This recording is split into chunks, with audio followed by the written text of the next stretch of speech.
அஸ்ஸலாமு அலைக்கும் வரஹ்மத்துல்லாஹி வபரகாத்துஹ். கண்ணியத்துக்குரியவர்களே, அல்லாஹ் ரப்புல் ஆலமீன் ஒரு அடியானின் மீது நிலையான அன்பையும் பாசத்தையும் வைத்திருக்கிறான் என்பதற்கு மிக முக்கியமான அடையாளம் அல்லாஹ் அந்த அடியானை தொடர்ச்சியாக நல்ல செயல்களை செய்ய வைப்பது.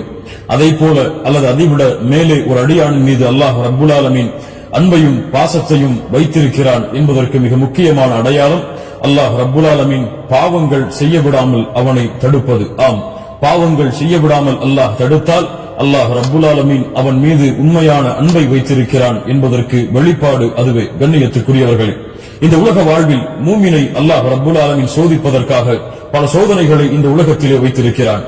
அந்த அடிப்படையில் அல்லாஹ்வுடைய தூதர் முஹம்மது ரசூலுல்லாஹ் ஸல்லல்லாஹு அலைஹி வஸல்லம் கூறிய மூமினை சோதிப்பதற்கான சோதனை மா தரக்து பஅதி ஃபித்னதன் அضر على الرجال من النساء.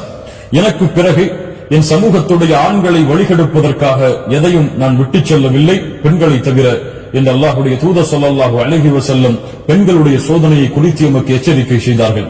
இப்படி முன்னால் வாழ்ந்த காலத்திலே ஒரு மனிதர் ஒரு பெண்ணால் சோதிக்கப்பட்டு அவரை அந்த சோதனை எவ்வளவு தூரம் அழைத்துச் சென்றது என்பதை கொஞ்சம் கேளுங்கள். கண்ணியத்துக்குரியவர்களே, முன்னால் வாழ்ந்த காலத்திலே புர்சீசா என்ற ஒரு வணக்கசாலி இருந்தார். ஊர்வாசிகள் எல்லாம் அவரை ஒரு வணக்கசாலியாக அல்லாஹ்வை வணங்கக்கூடிய அடியாராக கருதினார்கள். ஆம், அவரும் அப்படித்தான். சதா நேரமும் அல்லாஹ்வை ஒரு தனிமையில் இருந்து கொண்டு வணங்கிக் கொண்டே இருப்பார். ஷைத்தான் இவரை சோதிக்க நாடினான். அந்த ஊரிலே 3 சகோதரர்கள் வசித்தார்கள். அந்த 3 சகோதரர்களுக்கு ஒரு சகோதரி இருந்தால் மூவரும் அல்லாஹ்வுடைய பாதைக்காக ஜிஹாதிற்கு கிளம்ப வேண்டும் என்ற காரணத்திற்காக ஊர்வாசிகளிடத்திலே விசாரித்து புர்சீசாவுடைய பாதுகாப்பில் சகோதரியை வைத்துச் சென்றார்கள். புர்சீசா தன்னுடைய வீட்டுக்கு அருகிலே ஒரு வீட்டிலே அந்த பெண்ணை தங்க வைத்து உணவென்று தேவைப்பட்டால் கதவை தட்டி உணவை வைத்துச் சென்றார். ஷைத்தான் அவரை சோதிக்க நாடினான். உள்ளத்திலே வந்து சில தடுமாற்றங்களை ஏற்படுத்தினான். புர்சீசா, தினமும் உணவு வைக்கிறாய், அந்த பெண்ணுக்கு அந்த பெண் சுகமாக இருக்கிறாளா என்பதை நீ எப்படி அறிவாய்? அந்த பெண்ணுக்கு சலாம் சொல், அந்த பெண் பதில் சொன்னால் அந்த பெண் சுகமாகத்தான் இருக்கிறாள் என்பதை நீ அறிந்து கொள்ளலாம். புர்சீசா நாளடைவில் அந்த ஷைத்தானுடைய கூற்றுக்கு கட்டுப்பட்டு அந்த பெண்ணுக்கு சலாம் சொன்னார். அந்த பெண்ணும் பதில் சொன்னார்கள். புர்சீசா அந்த நிகழ்வை அப்படியே தொடர்ந்து கொண்டிருந்தார். மறுபடியும் ஷைத்தான் பல ஆண்டுகளுக்கு பிறகு வந்தான். புர்சீசா, அந்த பெண்ணுக்கு சலாம் சொன்னாய், சரி, அந்த பெண்ணுக்கு ஏதாவது தேவை இருக்கிறதா என்று ஏன் கேட்க மாட்டாய்? நீதான் அந்த பெண்ணுக்கு பொறுப்பாளி. அந்த புர்சீசா ஷைத்தானுடைய சூழ்ச்சிக்கு மறுபடியும் தன்னை உட்படுத்திக் கொண்டார். அந்த பெண்ணிடத்திலே சென்று சலாம் சொன்னார். சுகமாக இருக்கிறீர்களா, ஏதாவது தேவை இருக்கிறதா என்று கேட்டார். தேவை இருந்தால் அந்த பெண் சொன்னால் அந்த தேவையை புர்சீசா நிறைவேற்றினார். மறுபடியும் உள்ளத்திலே வந்தான். ஷைத்தான் கூறினான், வெளியே நின்று பேசுகிறாய், மக்கள் பார்த்தால் என்ன நினைப்பார்கள், உள்ளே சென்று பேசு என்று சொன்னான். புர்சீசா அதற்கும் கட்டுப்பட்டார். வணக்கசாலியாக இருந்தவர், அல்லாஹ்வை அஞ்சியவர். ஷைத்தான் எந்த வழியில் சோதித்தாலும் அந்த சோதனையில் வெற்றி காண்பவர். ஆனால் ஒரு பெண்ணின் மூலமாக புர்சீசாவை தொடர்ச்சியாக ஷைத்தான் சோதித்தான். அந்த சோதனைகளில் புர்சீசா தோற்றுக் கொண்டு இருந்தார், ஷைத்தான் ஜெயித்துக் கொண்டு இருந்தான். அல்லாஹ் ரப்புல் ஆலமீன் அதனால்தான் அவனுடைய புத்தகம் அல் குர்ஆனிலே ஷைத்தானை குறித்து எச்சரிக்கை செய்யும் பொழுது அல்லாஹ் கூறுகிறான், யா அய்யுஹல்லதீன ஆமனூ லா தத்தபிஉ குதுவாத்திஷ் ஷைத்தான் லா தத்தபிஉ குதுவாத்திஷ் ஷைத்தான். அல்லாஹ் ரப்புல் ஆலமீன் கூறுகிறான், ஈமான் கொண்டவர்களே, ஷைத்தானுடைய அடிச்சுவடுகளை பின்பற்றாதீர்கள்.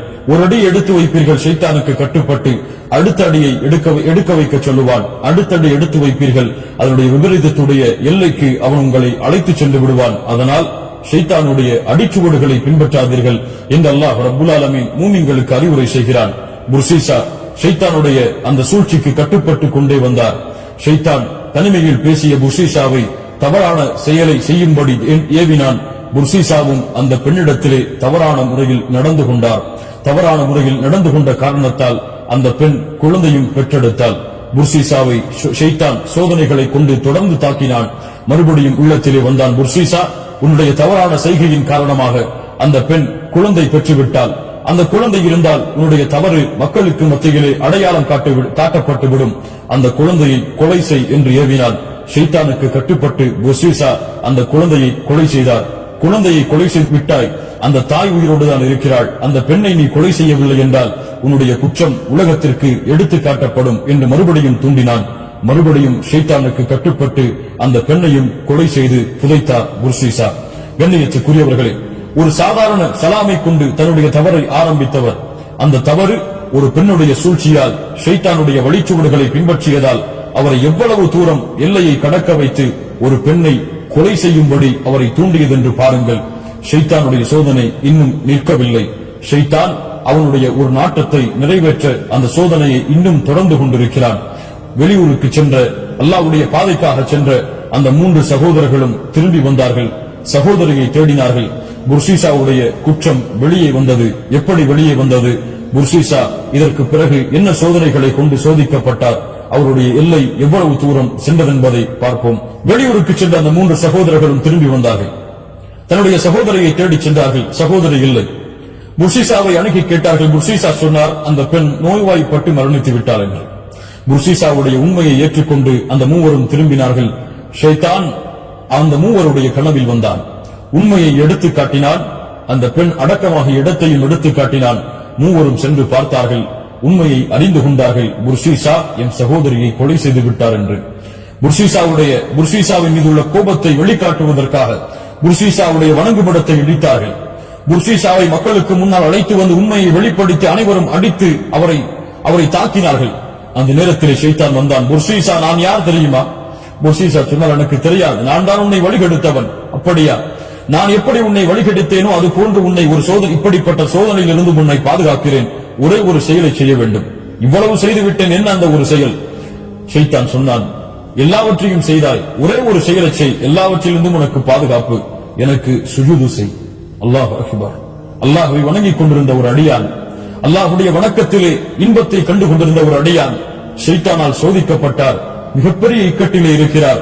சுஜூது செய்தால் விடுதலை என்று ஷைத்தான் சொல்லுகிறான். ஒரு சுஜூது தானே. புர்சீசா ஷைத்தானுக்கு சுஜூது செய்ய ஆயுத்தமாகி சுஜூதை செய்கிறார். ஷைத்தான் கூறுகிறான், உன்னிலிருந்து நான் விலகிக் கொள்கிறேன் என்று. அந்த ஊர்வாசிகள் புர்சீசாவை தாக்கி கொலை செய்து விடுகிறார்கள். அல்லாஹ் அக்பர். ஒரு சலாமை கொண்டு தன்னுடைய ஷைத்தானுடைய சூழ்ச்சியை ஆரம்பித்த புர்சீசா ஷைத்தானுக்கு சுஜூது செய்து குஃப்ரை செய்தார், ஷிர்கை செய்தார்.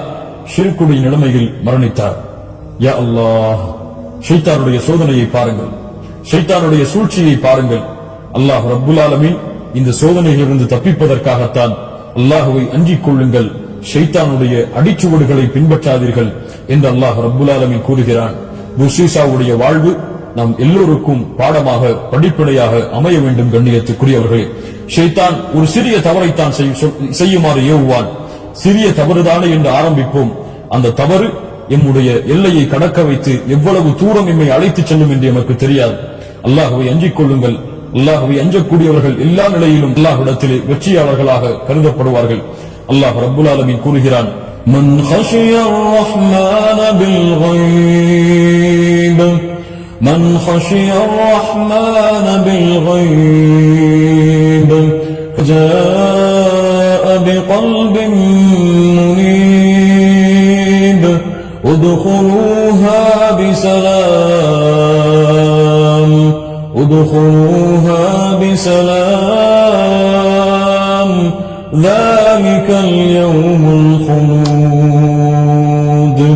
அல்லாஹ் ரப்புல் ஆலமீன் கூறுகிறான், யார் மறைவிலே அல்லாஹ்வை பயப்படுவார்களோ, அல்லாஹ்விடத்திலே தங்களை ஒப்படைத்து வருவார்களோ, நாளை மறுமையில் அவர்களை பார்த்து சொல்லப்படும் உத்குலூஹா பிஸலாம் ذلك اليوم الخلود. இந்த சொர்க்கத்திலே நீங்கள் அமைதியோடு நுழையுங்கள், இதுதான் நிரந்தரமாக நீங்கள் தங்கும் நாளாகும் என்று. கண்ணியத்துக்குரியவர்களே, இந்த அழைப்பு எமக்கு நாளை மறுமையிலே அழைக்கப்பட வேண்டும் என்றால் அல்லாஹ்வை பயந்து கொள்ளுங்கள், ஷைத்தானை அஞ்சிக் கொள்ளுங்கள், ஷைத்தானுடைய ஏவல்களை விட்டு எம்மை பாதுகாத்துக் கொள்ளுங்கள். சிறிய தவறுதானே, ஒரு பெண்ணிடத்திலே சலாம் கூறுவதுதானே, ஒரு பெண்ணை பார்ப்பதுதானே, ஒரு பெண்ணிடத்திலே தேவைக்காக பேசுவதுதானே, ஒரு பெண்ணிடத்திலே பேஸ்புக்கிலும் வாட்ஸ்அப்பிலும் சாட்டிங் செய்வதுதானே என்று தவறுகளை செய்ய ஆரம்பித்தால் அந்த தவறு எம்மை எவ்வளவு தூரம் அழைத்துச் செல்லும் என்பதை இந்த புர்சீசாவுடைய வாழ்வு எமக்கு எடுத்துச் சொல்கிறது. அல்லாஹ்வை அஞ்சிக் கொள்ளுவோம், அல்லாஹ்வை பயந்து கொள்ளுவோம். அல்லாஹ் பாவங்களை விட்டு பாதுகாக்கக்கூடிய நல்லடியார்களுடைய பட்டியலில் அல்லாஹ்விடத்திலே எம்மை இணைத்துக் கொள்ளுமாறு கரம் ஏந்துவோம். அல்லாஹ் எம்மை பாதுகாக்கட்டும். அஸ்ஸலாமு அலைக்கும் வரஹ்மத்துல்லாஹி.